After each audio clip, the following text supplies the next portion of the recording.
Welcome back to the Midnight Narrator, where every story takes us deeper into the unknown, exploring the unexplained and the unnerving. Tonight, S Tale is a chilling one, a story of a dog whose instincts go beyond what we can comprehend. Prepare yourself for the early warning, a story that will have you questioning whether some things are better left unnoticed. Settle in, hit that subscribe button, and let's dive into this eerie tale. My partner Maya waited almost a year to be matched with a lively golden retriever named Scout, but we experienced unusual issues with our specially trained assistance canine from the beginning. An assistance canine is supposed to work like this. Someone rings the doorbell and the dog notifies the owner, in this case Maya, by gently pressing their nose against her leg. Maya then asks, "What is it?" And the dog guides her to the source of the sound. A well-trained assistance canine can alert its owner to various sounds: the microwave, oven timer, door chime, smoke detector, anything it's trained to recognize. Scout, we were assured, was among the most promising canines from the program.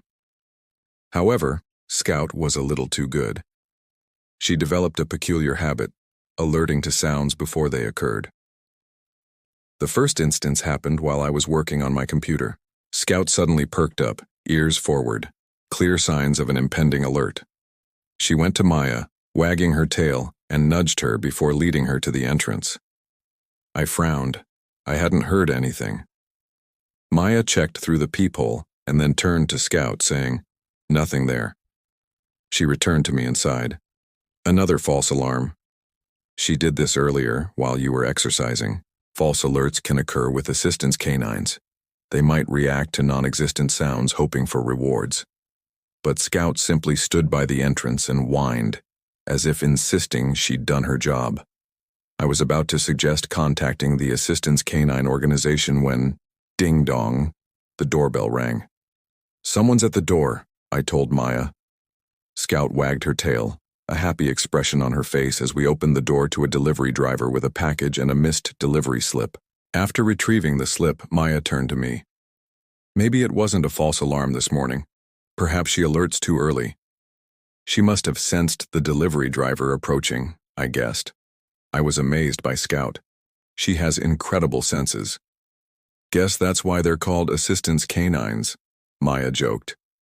We rewarded Scout, and she happily circled us before looking at us with her tail wagging. From then on, every alert was premature. Some could be explained by her heightened senses. For example, she alerted Maya to the smoke detector just before it activated, likely because her sensitive nose detected the slightly burnt toast. But the oven timer? How could she anticipate that? The phone ringing? Maya wasn't worried, simply calling Scout a very gifted canine. I found Scout's early alerts disturbing. It was as if she perceived sounds before they happened. Then came yesterday. Maya was called into an unexpected meeting, and because her supervisor has severe allergies, she left Scout with me. I was working at the table when I felt a gentle nudge against my leg. I got up to see what Scout was reacting to, even though I can hear it's good practice for her. And she led me to the entrance.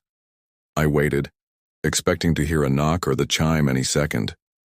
Then a low growl rumbled from Trixie's chest, a sound I'd never heard from her before. It was a deep, guttural sound that vibrated through her small body and sent a shiver of unease down my spine. The hair along her back bristled. I panicked.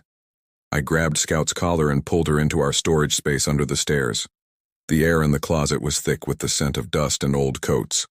My heart hammered against my ribs, a frantic drumbeat in the suffocating silence. I whispered, "Down and quiet." She continued to growl softly, the vibration still running through her, but I calmed her down. Then I heard keys jangling and the front door opening. Footsteps. They sounded like Maya, but Scout's growl persisted, a low rumble in her throat. I strained my ears, listening for any other sounds, but all I could hear was the frantic thump, thump, thump of my own heart, and Scout's shallow, rapid breathing. Was that Maya up there? It sounded like her footsteps, but something felt off. The cadence was slightly different, heavier somehow. I peered through a gap in the storage space wall and saw a figure in the entryway. The figure moved. The footsteps went upstairs, thump, thump, thump, thump, into our bedroom, and the door closed. I heard the bed creak as Maya or someone else lay down. My heart raced. Scout was still growling, a low, constant threat. Why, if it was Maya? I sent a quick message. Me. Hey, where are you? Maya. Home, you? Relief washed over me. I almost went out then, but Scout's whine stopped me.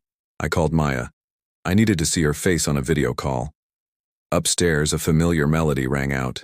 Scout reacted, as if she was about to nudge me, but then she stayed still, her body tense. She didn't want to alert. Why wasn't Maya answering? My phone vibrated with a text.